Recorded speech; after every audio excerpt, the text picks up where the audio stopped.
Hello प्यारे बच्चों।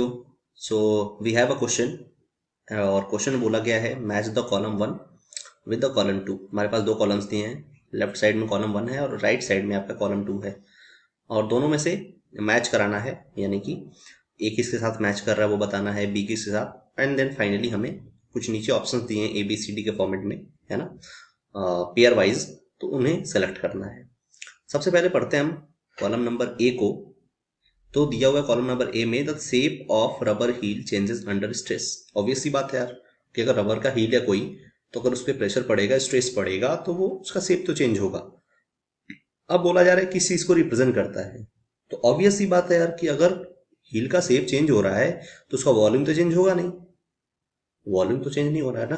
तो इस केस में किसको रिप्रेजेंट करेगा ये, हमें जहां तक पता है कि ये आर को रिप्रेजेंट करता है, आपको ही पता होगा।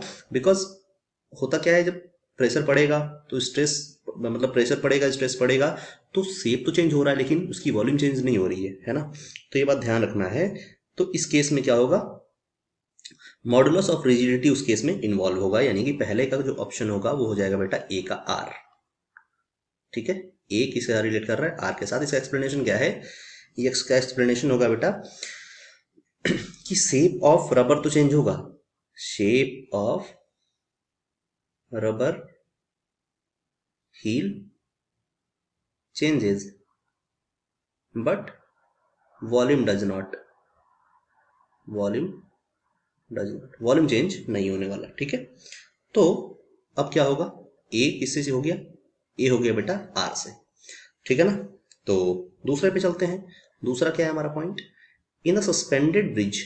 अगर कोई सस्पेंडेड ब्रिज है ना, अगर कोई एक सस्पेंडेड ब्रिज है तो बोला हुआ है कि there is a strain in the rope by load of the bridge, है ना। यानी कोई सस्पेंडेड, जैसे कि बहुत सारी ब्रिजेस होती हैं उसको सस्पेंड कराया जाता है दो पिलर्स पे, है ना, वायर्स के थ्रू या फिर बहुत अलग अलग टाइप के मेटल्स के through.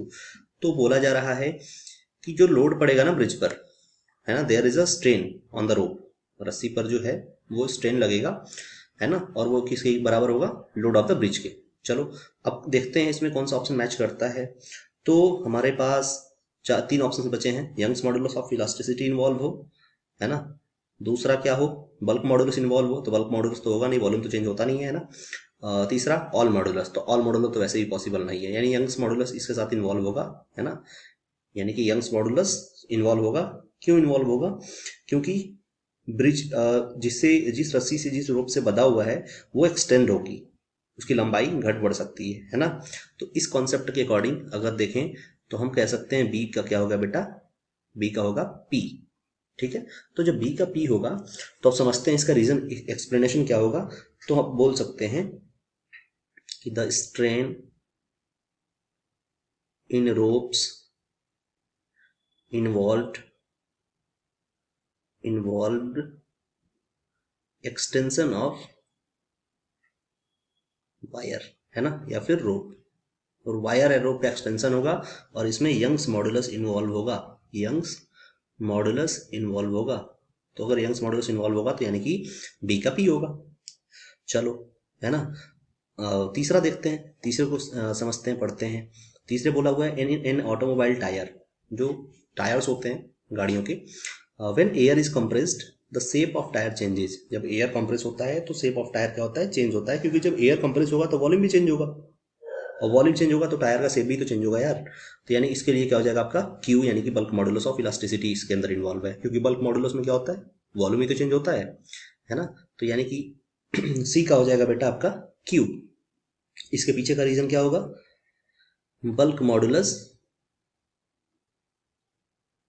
Is involve, bulk modulus is involve because volume change, because of change in volume, change in volume, है ना, वॉल्यूम चेंज होगा। फाइनली है लास्ट में आते हैं, a solid body is subjected to a deforming force. तो अगर solid body है तो उसके साथ तो यंग्स भी हो सकता है, वॉल्यूम बढ़े तो बल्क भी हो सकता है, और अगर हम देखें टेंजेंशियल लग रहा हो, है ना, टेंजेंट के अलावा लग रहा हो, तो आपका मॉडुलस ऑफ रिजिडिटी भी हो सकती है। तो इसमें तीनों चीजें हो सकती हैं, पॉसिबल है। तो यानी कि डी का हो जाएगा बेटा आपका एस, यानी कि डी का हो जाएगा एस। तीनों चीजें पॉसिबल है इसमें, यंग्स भी पॉसिबल है ना, बल्क भी पॉसिबल है, और मॉडुलस ऑफ रिजिडिटी भी पॉसिबल है। तो अगर तीनों चीजें पॉसिबल हैं तो डी यस हो जाएगा। यानी अगर ऑप्शन मैच कर रहा है आप तो ऑप्शन डी मैच कर रहा है हमारे रिजल्ट से, तो option D will be your correct option. I hope you understood it well. All the best.